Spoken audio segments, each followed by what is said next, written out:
Subscribe करें हमारे YouTube channel को और बेल आइकन को प्रेस करें हमारे लेटेस्ट वीडियोस को देखने के लिए।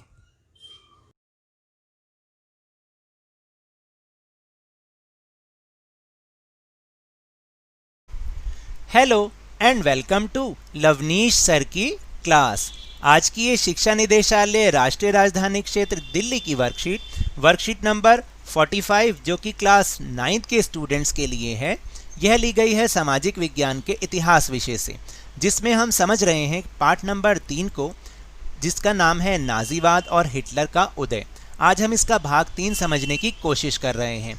तो आपको तो याद है ना कि पिछली वर्कशीट में हमने ये समझा था कि किस तरह प्रथम विश्व युद्ध में मित्र राष्ट्रों के हाथों जर्मनी की हार हुई और इन मित्र राष्ट्रों ने जर्मनी पर बहुत भारी भरकम हर्जाना थोप दिया। सारा का सारा हर्जाना जर्मनी को देने में उसकी अर्थव्यवस्था लगभग चौपट हो गई। इसके निष्क्रिय विरोध के रूप में जर्मनी ने अपनी पेपर करेंसी, यानी जो उसकी करेंसी थी मार्क, उसको बहुत ज़्यादा छापना शुरू कर दिया और हालात ये हो गए कि मार्क की जो वैल्यू थी, उसकी जो कीमत थी, वो गिरती चली गई। यानी $1 में खरबों मार्क आराम से आ जाते थे। फिर अमेरिका ने उसकी सहायता की, लेकिन 1929 में अमेरिका की जो वॉल स्ट्रीट उसका शेयर बाज़ार था वो भी धराशायी हो गया और जर्मनी को जो सहायता मिल रही थी वो रातों रात बंद हो गई।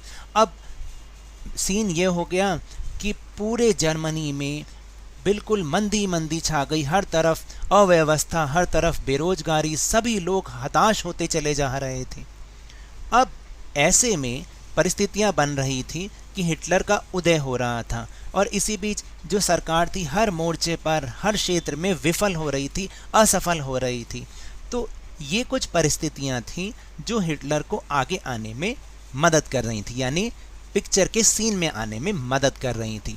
तो आज हम इससे आगे समझने की कोशिश करेंगे। तो चलिए शुरुआत करते हैं मेरे साथ और समझते हैं। हिटलर का उदय। हिटलर जर्मन सेना में सिपाही था। प्रथम विश्व युद्ध में जर्मनी की पराजय और वर्साय की संधि ने उसे दुखी और आग बबूला कर दिया था। 1919 में उसने जर्मन वर्कर्स पार्टी की सदस्यता ली, जिसे बाद में नेशनल सोशलिस्ट पार्टी का नया नाम दिया गया और इसी को हम नात्सी पार्टी के नाम से जानते हैं। देखिए हिटलर ने क्या किया कि पहले जर्मन वर्कर्स पार्टी की केवल मेंबरशिप ली, लेकिन धीरे धीरे अपने प्रभाव से उसने पहले तो इस पार्टी का नाम बदल दिया और धीरे धीरे वो इस पार्टी में ऊपर जो शीर्ष पद होते हैं उन पर वो आसीन हो गया और बाद में इसी पार्टी को, जिसको नेशनल सोशलिस्ट पार्टी का नाम दिया था, उसी पार्टी को नात्सी पार्टी के रूप में जाना जाने लगा। अर्थव्यवस्था की बदहाली, राजनीतिक खालीपन और समाज में गहराते जा रहे संकट ने हिटलर के सत्ता में पहुंचने का रास्ता बिल्कुल साफ कर दिया। तो जैसा मैंने अभी ऊपर आपको बताया पीछे कि भाई किस तरह से इस समय जर्मनी में अस्थिरता फैली हुई थी, अव्यवस्था बिल्कुल चौपट हो चुकी थी, राजनीतिक उसका कोई विरोधी नहीं था क्योंकि सरकार हर मोर्चे पर असफल हो रही थी और धीरे धीरे जो समाज में संकट गहराता जा रहा था, ये सब कारण थे जिन्होंने हिटलर के सत्ता में पहुंचने के सारे रास्ते साफ कर दिए, उसके रास्ते की सारी मुश्किलों को साफ कर दिया। महामंदी के दौरान नात्सीवाद ने एक जन आंदोलन का रूप ग्रहण कर लिया।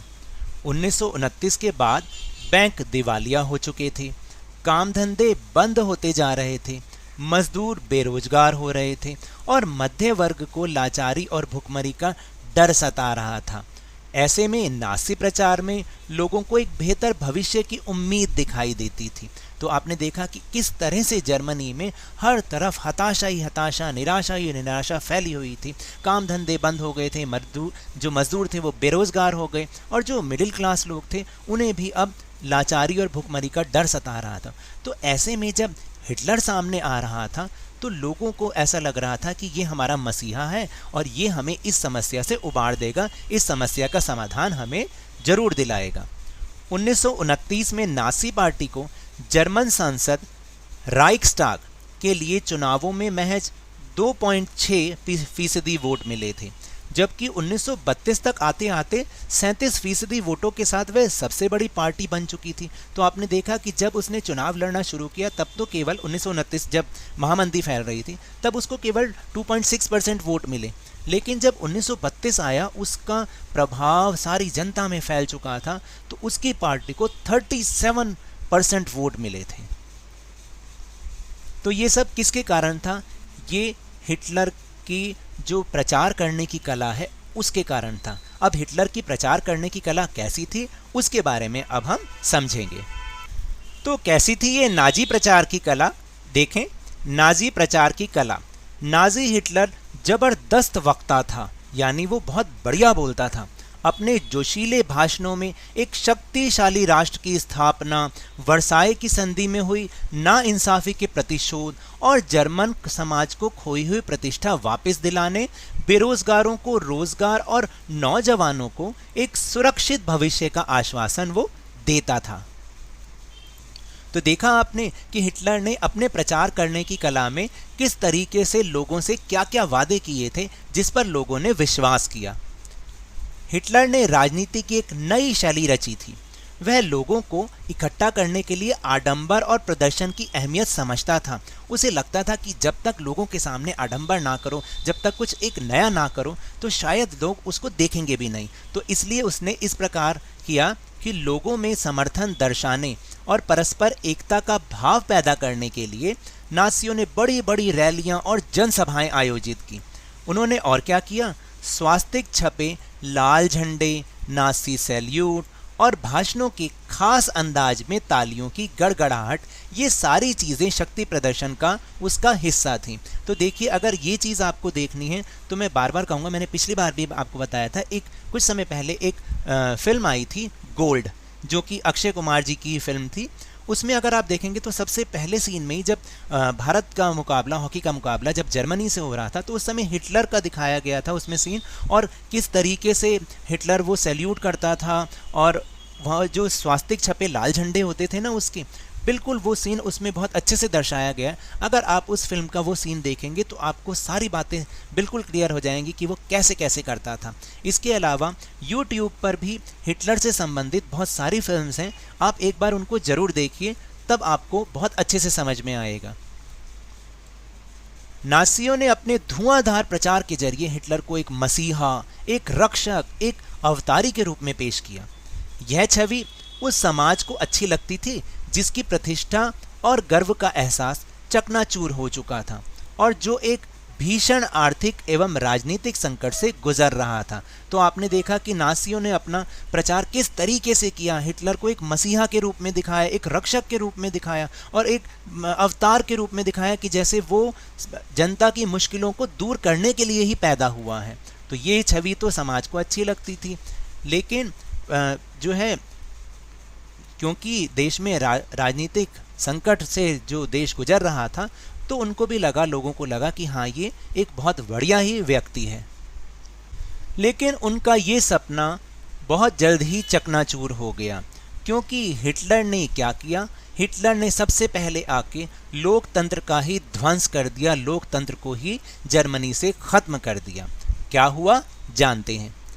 30 जनवरी 1933 को राष्ट्रपति हिंडेनबर्ग ने हिटलर को मंत्रिमंडल के सबसे शक्तिशाली पद, चांसलर का पदभार संभालने का न्योता दिया। जो चांसलर का पद होता है ना, वो जर्मनी में या उस देश में सबसे बड़ा पद होता है। तब तक नासी पार्टी रूढ़िवादियों को भी अपने उद्देश्यों से जोड़ चुकी थी। यानी जो रूढ़िवादी लोग थे, जो चाहते थे कि जो राजतंत्र में विश्वास रखते थे, तो नासी पार्टियों ने अपने प्रचार के जरिए उन लोगों को भी अपने साथ मिला लिया था।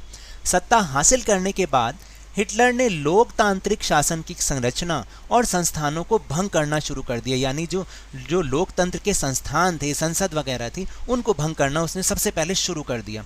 28 फरवरी 1933 को जारी किए गए अग्नि अध्यादेश के जरिए अभिव्यक्ति, प्रेस एवं सभा करने की आज़ादी भी जैसे जो नागरिक अधिकार होते हैं ना, उनको अनिश्चित काल के लिए निलंबित कर दिया, यानी ख़त्म कर दिया। यानी प्रेस और सभा करने की आज़ादी बिल्कुल ही ख़त्म कर दी। कोई प्रेस मीटिंग नहीं होगी, कोई कहीं पर भी कोई रैली नहीं करेगा, कुछ नहीं करेगा। और इसमें एक बात आई है कि अग्नि अध्यादेश, एक्चुअली क्या हुआ था कि फरवरी में ही रहस्यमय ढंग से संसद में आग लग गई थी और सारे रिकॉर्ड्स जलकर ख़त्म हो गए। तो इसलिए हिटलर ने क्या किया, एक अध्यादेश जारी किया जिससे इन अधिकारों को ख़त्म कर दिया। 3 मार्च 1933 को विशेषाधिकार अधिनियम इनेबलिंग एक्ट के जरिए संसद को हाशिए पर धकेलने और केवल अध्यादेशों के जरिए शासन चलाने के निरंकुश अधिकार हिटलर को मिल गए। तो देखिए हिटलर ने अब क्या किया कि संसद को तो पीछे धकेल दिया और जो अपने ऑर्डर, अध्यादेश का मतलब ऑर्डर्स के जरिए ही शासन चलाने का अधिकार उसको मिल गया।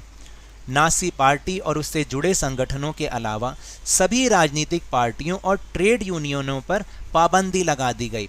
सिर्फ नासी पार्टी या उससे जो जुड़ा हुआ कोई संगठन होगा वही देश में अपनी गतिविधियां कर सकता है। बाकी जितनी भी राजनीतिक पार्टियां थी, जितनी भी ट्रेड यूनियंस थी, सब पर बैन लगा दिया गया, सब पर पाबंदी लगा दी गई। अर्थव्यवस्था, मीडिया, सेना और न्यायपालिका पर राज्य का पूरा नियंत्रण स्थापित हो गया। मतलब हिटलर ने अर्थव्यवस्था, मीडिया, सेना और जो कोर्ट्स होती थी, न्यायपालिका थी, उन सब पर अपना कंट्रोल कर लिया। यानी अब उसके ऑर्डर के जरिए ही ये सब लोग काम करेंगे। तो अब हम चलते हैं अपने प्रश्नोत्तर की ओर। तो पहला प्रश्न है कि हिटलर के उदय के कौन कौन से कारण थे। तो उत्तर है कि हिटलर के उदय के कई कारण थे जिनमें से कुछ निम्नलिखित हैं। मेरा ये सुझाव है, बाकी आप भी अपनी तरीके से समझ के इसको लिख सकते हैं। आप अपने हर उत्तर को पॉइंट्स में लिखेंगे तो ज़्यादा अच्छा रहेगा, जैसे मैंने लिखने की कोशिश की है। हिटलर जर्मन सेना में सिपाही था। प्रथम विश्व युद्ध में जर्मनी की पराजय और वर्साई की संधि से दुखी होकर वह मित्र राष्ट्रों से बदला लेना चाहता था। दूसरा पॉइंट है कि देश में राजनीतिक अस्थिरता ने भी हिटलर के उदय में काफ़ी सहायता की और पूरा देश इस समय राजनीतिक अस्थिरता से गुजर रहा था। सरकार हर क्षेत्र में असफल हो रही थी। फिर तीसरा पॉइंट है कि बढ़ती बेरोजगारी के कारण भी सरकार कुछ नहीं कर पा रही थी। ऐसे में हर कोई हताश था। हिटलर के आने से उन्हें यह उम्मीद हुई कि वह उन्हें इस स्थिति से उबार देगा। इसके बाद प्रश्न नंबर 2 है कि जर्मन लोगों से हिटलर ने क्या वादे किए। तो हिटलर एक ज़बरदस्त वक्ता था। अपने जोशीले भाषणों में एक शक्तिशाली राष्ट्र की स्थापना, वर्साई की संधि में हुई नाइंसाफ़ी के प्रतिशोध और जर्मन समाज को खोई प्रतिष्ठा वापस दिलाने, बेरोजगारों को रोजगार और नौजवानों को एक सुरक्षित भविष्य देने का वादा हिटलर ने किया।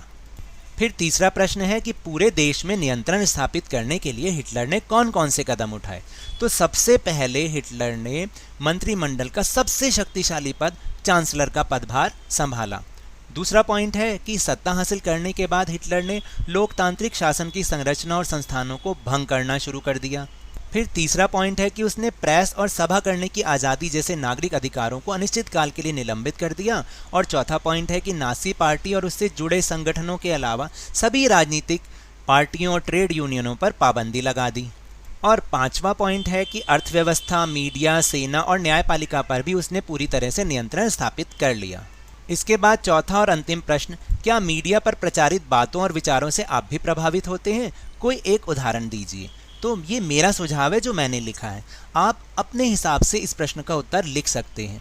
हाँ, मीडिया पर प्रचारित बातों और विचारों से मैं भी प्रभावित होता हूँ। इसका एक उदाहरण है, हर महीने प्रसारित होने वाले कार्यक्रम मन की बात से मैं बहुत अधिक प्रभावित होता हूँ। इसमें हमारे माननीय प्रधानमंत्री श्री नरेंद्र मोदी जी अपने मन की बात यानी देश में चल रही परिस्थितियों के बारे में देश की जनता को अवगत कराते हैं। इस कार्यक्रम में ऐसे लोगों के उदाहरण दिए जाते हैं जो देश के विकास में अपना सहयोग कर रहे हैं, लेकिन उनके बारे में किसी को भी पता नहीं है। तो ऐसे लोगों के उदाहरण से मैं बहुत अधिक प्रभावित होता हूँ। तो ये तो थे आज की वर्कशीट के टॉपिक। अगर मेरे इस तरह समझाने से आप थोड़ा सा भी समझ पा रहे हैं तो इस चैनल को ज़्यादा से ज़्यादा सब्सक्राइब कीजिए, लाइक कीजिए और बहुत ज़्यादा शेयर कीजिए। और हाँ, मेरे साथ इसी तरह वर्कशीट को समझते रहिए, लेकिन ध्यान और मन लगाकर ज़रूर पढ़ते रहिए।